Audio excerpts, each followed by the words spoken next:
Normally, if you want to get cinematic lighting in your films or videos, you would require a lot of different expensive LED lights, small, big, all kinds of different ones.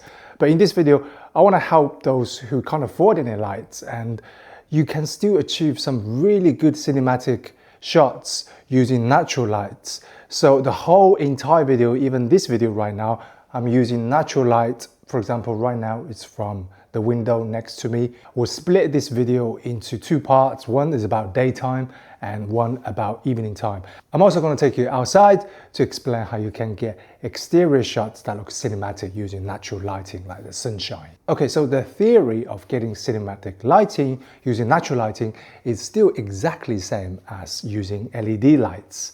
For example, you should never shoot from where the light is coming behind the camera. And it's not great from this angle because the lighting is right behind the camera, which make my face look flat. Now this is interesting because I always show this technique that it's flat from this angle. You should always position the camera from the other side, shooting at the light.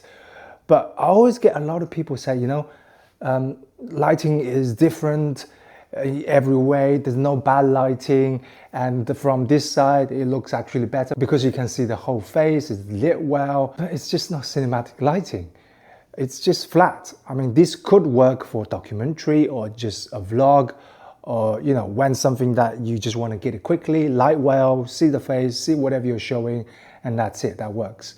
But I work in movies, and movies creates magic, and that part of magic is that cinematic lighting. And some people don't see that, and that's okay. You know, you got to learn what looks good, what doesn't look good through your journey of filmmaking. But there's only one situation where you would shoot this way, because where if I'm talking to a character over there and the camera is pointing there, which could look cinematic, but when the camera turns around, because that lighting is already being established, then you have no choice but to shoot this way. If you change it, it's not going to look right. So in this kind of situation, what you do is try to make it as cinematic as you can. For example, I have a light over there, and if I switch on, it's going to break the background between me and the wall, which would look a little bit more cinematic. Let me switch on and show you. All right, as you can see, I've switched that tungsten light on, which is orange. Obviously, the temperature of that is a lot lower in terms of Kelvin, and the natural light coming through the window is much higher Kelvin. Maybe it's around about 5,200 Kelvin. And that mixture and that contrast make it a little bit more pleasing on the eyes, even though it's flat because you're shooting with the light behind the camera. Okay, what I've done now is I've switched off the house light there. I've pulled the curtains over on the other side, so it's all blacked out. There's only two sources of lights coming through. Behind me, even with the blinds down, there's light coming through. That's kind of fine because you're shooting at that light, but the light coming through here is the kind of key light, and it's making my face look more moody than before. And this is a little bit more cinematic depending on what story you want to tell. Although things might look cinematic, but you always have a reason for that lighting. And moody lighting relates to the feeling of the characters, the feeling of the story. For example, this shot wouldn't work if it's a comedy or if it's a happy scene. It works if it's a horror, if it's a suspenseful scene, if it's a character who's feeling down or he's hiding something. All those things you got to consider if it matches the mood. Now position your camera shooting at the window, and the light is pouring in and shining this side of my face, which is a little bit more cinematic than the other side. But there's one problem. As you can see behind me, everything's blown out and it's overexposed, which doesn't look great. It looks amateurish, it doesn't look professional. How do you fix that? You could either decrease the ISO, which lose all the details, so you don't want to do that, or you can increase the f-stop to 5, 6, which then the exposure on the outside is good, but then you lose that blurred effect from behind me, which we don't want that as well. So the only other way to fix it is put an ND on. This is now with the ND on, and it looks great because outside is not exposed correctly, but now I look like a silhouette. It's okay, because if that's what you're going for, a silhouette, mysterious person, that's perfect. There's nothing else you need to do. But if you want to light the face and you don't have expensive lights, then you got to use house lights. I have a light above me just over there. Let me turn it on and see how that looks. I've turned the light on, and I don't think it's making that much of a difference because it's not powerful enough. The light in the house is try to light in my face and battling with ND, which makes it darker. And the only way to fix this is to move the camera so you crop out what's behind you. I've moved the camera a little bit and I've drawn the curtain here so we don't see what's outside. And now it looks more cinematic, especially if I turn this way, like in a movie scene, and talk to a character. This is a very cinematic scene because the light coming through the window is giving me that nice lighting here on this side, and this is in the shadow side, and this is why you want a camera shooting at the light. And without the window in view, it's not overexposed from the outside. And that is how you do and control the lighting during daytime to move the camera around, move yourself around, or if you're shooting actors, move them around to the right position to get the most and best lighting. Once evening comes, it's a totally different story. But first, I want to take you outside while there's still daytime.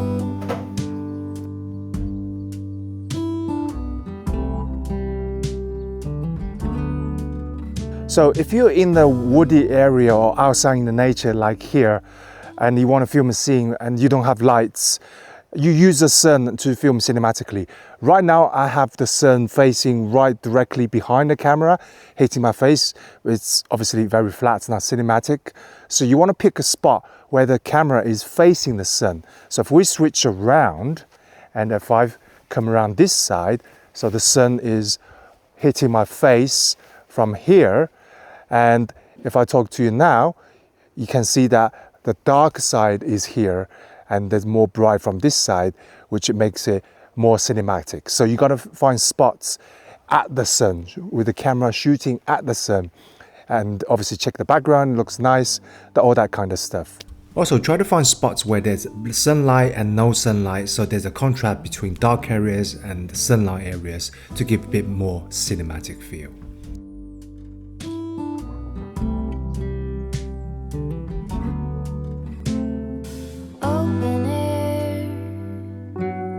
Side by side we sway there in all the colors. Summer love. And sometimes if you catch the light right, you get a nice rim outline of your character. Folded on the lawn chair in all the colors.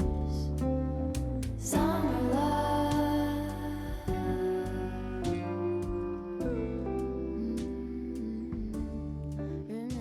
When you're doing lighting in nighttime, that's my favorite part, because you're able to control all the lights, not just the sun, but any light in the house you can use is under your control. Here, I luckily have a ceiling light over there that's casting shadow that looks really nice on the wall, which is creating a nice shadow from this side while lighting from this side.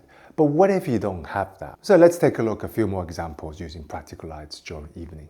When you're using practical lights in the evening, it's always a good idea to have one in frame in shot like this so that it breaks the background between the wall and me. Now, I have another lamp over there to give a bit more light on my face, and I have a LED light over there. I mean, that's not LED for lighting, it's just a wall decoration, but if you have that, turn it on if you can. That just feels a bit more color into the contrast of tungsten and the blue. On the color wheel, as you know, the tungsten orange kind of color is the opposite of blue and teal color. So try to find the opposite colors if you can in your house. Using the ceiling light as your key light is also good. And also if you have a window with light outside, keep the curtains open to break that background with a character. Using the candles is also a good idea to keep that lighting on your face. One thing to know about creating lights during evening time is the mood and atmosphere you're creating. Make sure it suits your story. That's throughout everything I've taught you in this video. So for example, this lighting condition right now, again, it's not suited for comedy, it's not suited for drama. We're going super kind of moody, dark, cinematic, and it's that kind of feel you want to create. So for example, if you're creating a drama or something light-hearted, you want to have more light sources, maybe adding a lamp here or more ceiling lights from over there. Use whatever you have.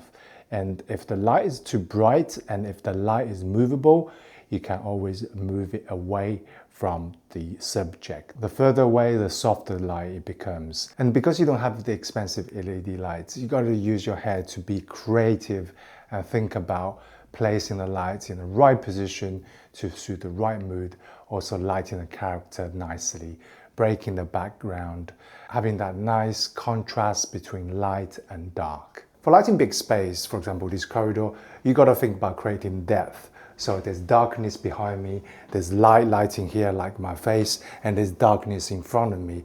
And that 3 stage of depth makes it more cinematic. And there's this shadow on the wall as well, which creates a little bit more interesting character to the lighting.